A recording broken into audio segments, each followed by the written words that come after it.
የኤርትራ ጦር በወልቃይት አቅጣጫ እየተጠጋ መሆኑ ተሰማ። የኤርትራ ወታደሮች ወደ ትግራይ በስፋት መግባታቸውን ዓለም አቀፍ ተቋም ይፋ አድርጓል። ሰላም ጤና ይስጥልኝ ውድ አድማጭ ተከታታዮቼ እንደምን ሰነበታችሁ? አክብሮታዊ ሰላምታዬ በያላችሁበት ይድረሳችሁ እያልኩኝ ዛሬም እንደተለመደው በተለያዩ አጫጭር መረጃዎች ወደ እናንተ ወደ አድማጮቼ መጥቻለሁ። ለዚህ ቻናል አዲስ ከሆናችሁ ቻናሌን ሰብስክራይብ፣ ላይክ እና ሼር በማድረግ እንድታበረታቱኝ ከልብ እጠይቃለሁ። ቀጥታ ወደ መረጃዎቹ።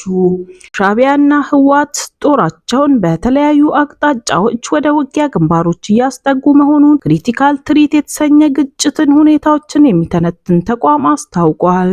በኢትዮጵያ መንግስት ላይ ጦርነትን ለመክፈት የተስማሙት ሁለቱ ኃይሎች በዋናነት በሁለት አቅጣጫዎች ጦራቸውን ወደ ድንበር አንቀሳቅሰዋልም ተብሏል። ህወሓት ወደ አማራና አፋር አዋሳኝ አካባቢዎች ኃይሉን ያስጠጋ ሲሆን፣ በሌላ በኩል ሻዕቢያ ጦሩን ያስጠጋበት አንደኛው ግንባር ኢትዮጵያ፣ ኤርትራና ሱዳን በሚዋሰኑበት በወልቃይት በኩል መሆኑን የክሪቲካል ትሪት ሪፖርት ያመለክታል። የኢሳያስ አፈወርቂ አስተዳደር በወልቃይት በኩል ከተከዜ በቅርብ ርቀት ላይ መስፈሩን የተቋሙ ሪፖርት ያመለከተ ሲሆን፣ በዚያ አቅራቢያ የህወሓቱ አርሚ 7 ታንክ ጭምር ታጥቆ ሽሬ ላይ በተጠንቀቅ ቆሟል። ሁለተኛው ግንባር ደግሞ በባድመ ድንበር በኩል ሲሆን ሻዕቢያ ጦሩን እስከ መቀሌ ድረስ ያስገባው በዚያው አቅጣጫ መሆኑም ተረጋግጧል። ከህወሓት ጀርባ ሆኖ ጦርነትን ወደ መሀል ሀገር ለመግፋት ከባዕድ እስከ አዲግራት ጦር ያስገባው ሻዕቢያ ወታደራዊ ሎጂስቲኩን በትግራይ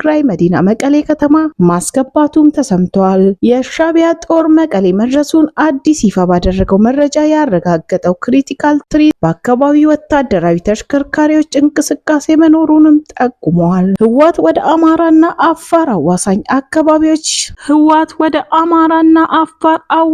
አካባቢዎች ያለ የሌለ ኃይሉን ሰብስቦ ሲያስጠጋ፣ ሻዕቢያም ከጀርባው በታንክ የታጀበ ጦር ከባድመ እስከ አዲግራት እያስገባ ነው ተብሏል።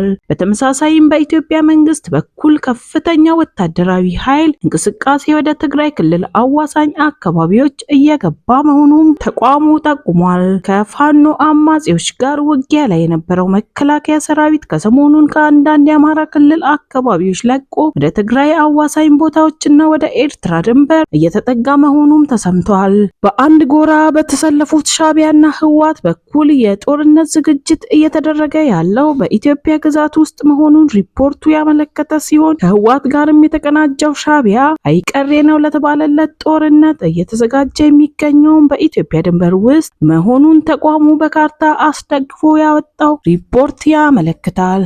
የሶማሌላንድ ባንዲራ በአዲስ አበባ መውለብለቡና ያስከተለው ውዝግብ። የሶማሌላንድ ባንዲራ በአዲስ አበባ መውለብለቡ ውዝግብ ማስከተሉ ተገለጸ።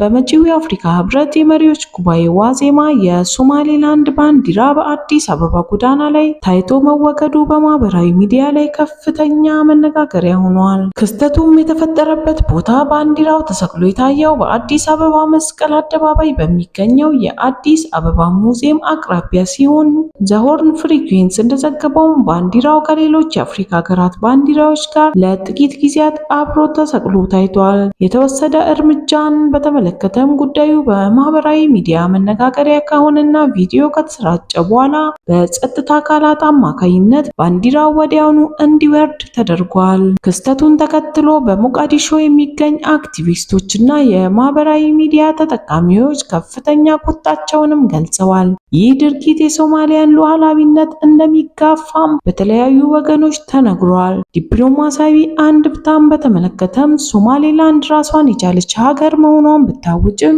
በዓለም አቀፍ ደረጃ ከቅርብ ጊዜ ወዲህ እስራኤል የሰጠችውን እውቅና ጨምሮ ያላት ተቀባይነት ገና አከራካሪ መሆኑን ለውዝግቡ መባባስ ምክንያት ሆኗል። ባንዲራው ለምን እንደተሰቀለ እስካሁን ግን በይፋ የተሰጠ ምንም አይነት ማብራሪያ የለም።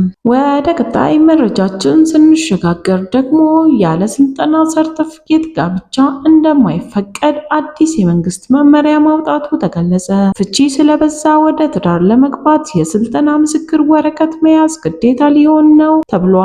የፍቺ ቁጥር በከፍተኛ ሁኔታ መጨመሩን ተከትሎ የሴቶችና ማህበራዊ ጉዳይ ሚኒስቴር ጥብቅ የሆነ አዲስ አሰራርን ይፋ አድርጓል። ከሚቀጥለው ዓመት ጀምሮ ማንኛውም ጥንድ ወደ ጋብቻ ለመግባት የቅድመ ጋብቻ ስልጠና ሰርተፊኬት መያዝ ግዴታ ሊሆን ነው። የአዲስ አበባ ከተማ ሲቪል ምዝገባና የነዋሪነት አገልግሎት ኤጀንሲ ባወጣው መረጃ መሰረት የፍቺ መጠን ካለፉት ዓመታት አንጻር የ54 በመቶ አስደንጋጭ ጭማሪ አሳይቷል። ይህንን የቤተሰብ መፍረስ ለመታደግም ሚኒስትሩ የሚከተሉትን ነጥቦችም አስታውቋል። አንደኛ፣ ለትዳር መፍረስ ዋነኛው ምክንያት የግንዛቤ እጥረት በመሆኑ ተጋቢዎች አስቀድመው ስልጠናን እንዲወስዱ ይደረጋል። ሁለተኛው፣ ስራ ከሀገር ሽማግሌዎችና ከሃይማኖት ተቋማት ጋር በቅንጅት የሚከናወን እንደሚሆን የተገለጸ ሲሆን በሶስተኛ ደረጃ ስልጠናውን ለመስጠት የሚያስችሉ የማኑዋል ዝግጅቶች መጠናቀቃቸውን የሚኒስትሩ ዋና ስራ አስፈጻሚ አቶ ተስፋዬ ሮቤል ገልጸዋል። ስለተከታተላችሁኝ ከልብ አመሰግናለሁ።